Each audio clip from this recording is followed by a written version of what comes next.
আসসালামু আলাইকুম। আমরা যখনই গ্রাম আসে আসলে গ্রাম আসলে অনেক আনন্দ উৎসব করে।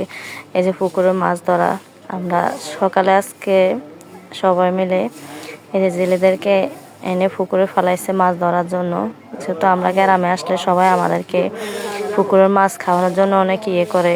এই যে পুকুরের মাছগুলো আসলে অনেক সুস্বাদু। এই পুকুরের মাছগুলা বর্ষাকাল আসলে এই পুকুরে অনেক পানি থাকে, মানে পানি ভর্তি থাকে। কিন্তু এখন তো শুকনো সিজন, এখন পানি অনেক শুকিয়ে গেছে এবং পুকুরের পানিগুলো আপনার অনেক নষ্ট হয়ে গেছে। পুকুরে গোসল করা অবশ্য হয় না, কেউ গোসল করে না, তবে হয়তো মাছ টাছ পালায় ইয়ে করে।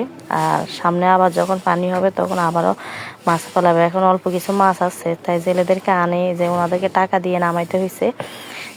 তবে এই মাছগুলো অনেক স্বাদ, যেহেতু পুকুরের মাছ। এগুলোর মধ্যে কোনো চাষের কোনো খাবার অথবা চাষেরও কোনো কিছু দেওয়া হয় না এখানে। ওরা এমনিতেই বড় হয়। পুকুরের মধ্যে যত ভাত টাত ফেলায় ওগুলো খেয়ে ওরা বড় হয়। এই মাছগুলো কিন্তু অনেক স্বাদ খেতে। তা আমরা যখনই আসলে গ্রামে আসি তখন এই পুকুরে এই জেলেদেরকে আনি মাছ ধরায়। ভাল লাগে, অনেক সুন্দর লাগে। আমার ছেলেরা অনেক মজা করে। তাই এগুলোর জন্য ওরা আসলে দেশে আসে, ওদের মন পড়ে থাকে দেশের মধ্যে।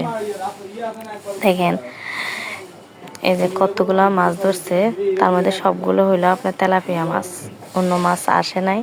আর মাছ আগে ধরে ফেলাইছে, ওনারা ধরে ধরে খাইছে।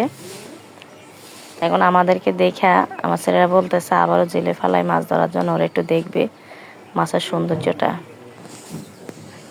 এই দেখছেন এই যে মাছ পাইছে, কত বড় বড় তেলাপিয়া মাছ। নিচে আছে পুঁটি মাছ আছে, আবার কাচ্চি মাছ আছে, অনেক রকম মাছ উঠেছে। এগুলা আমরা আসছি দেখে ওনারা জেলে আনি ফালাই মাছগুলা ধরছে, কারণ নিজের পুকুরের মাছ তো অনেক স্বাদ মাছ। দেখছেন, ভালো থাকবেন। আসসালামু আলাইকুম।